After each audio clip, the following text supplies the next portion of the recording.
শাহরুখ খানের সঙ্গে পর্দায় রোমান্স করেছেন দক্ষিণের লেডি সুপারস্টার নয়নতারা। এবার বলিউড ভাইজান সালমান খানের বিপরীতে অভিনয় করবেন তিনি। এসব পুরনো খবর। এই জুটি যে প্যান ইন্ডিয়া প্রজেক্টে কাজ করছেন তার নাম ঠিকানা খুঁজে পাওয়া গেছে। আর বি টাউনে এখন এটাই সবচেয়ে চর্চিত খবর।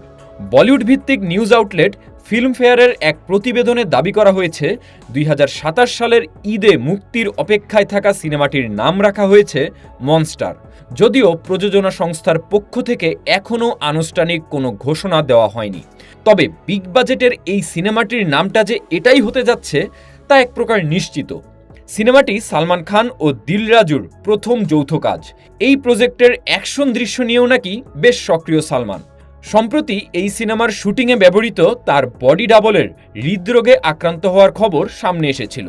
এরপর সিনেমার স্টান্ট ও অ্যাকশন দৃশ্যের শুটিং আরও সতর্কতার সঙ্গে পরিকল্পনা করা হয়েছে বলে জানা গেছে। মনস্টারের সঙ্গে সম্পৃক্ত একটি সূত্র ফিল্মফেয়ারকে জানিয়েছে সালমান এখন পুরোপুরি কাজের সঙ্গে যুক্ত। তিনি কোনোভাবেই শুটিংয়ের গতি থেমে যাক তা চান না। প্যান ইন্ডিয়া পরিসরে নির্মিত এই সিনেমাকে ঘিরে তাই শুরু থেকেই দর্শকদের মধ্যে আগ্রহ তৈরি হয়েছে। সিনেমাটির নাম ঘোষণার পাশাপাশি প্রথম পোস্টার বা ফার্স্ট লুকও শীঘ্রই প্রকাশ করা হতে পারে। তবে নির্মাতাদের পক্ষ থেকে এখনও এসব বিষয়ে আনুষ্ঠানিক কোনো ঘোষণা আসেনি।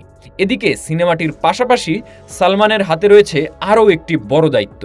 জনপ্রিয় রিয়েলিটি শো বিগ বস 20-র সঞ্চালকের ভূমিকায় আবারও ফিরছেন সালমান। আগামী 6 সেপ্টেম্বর 2026 থেকে শুরু হওয়ার কথা রয়েছে অনুষ্ঠানের নতুন মৌসুম। শুধু সালমান খানই নন, বলিউড বাদশা শাহরুখ খানের সঙ্গেও স্ক্রিন শেয়ার করেছেন নয়নতারা। জওয়ানের মতো বক্স অফিস মাতানো সিনেমার পর ভাইজানের সঙ্গে বিগ স্কেলে নির্মিত সিনেমাটিতে অভিনয় করবেন দক্ষিণের চর্চিত এই নায়িকা।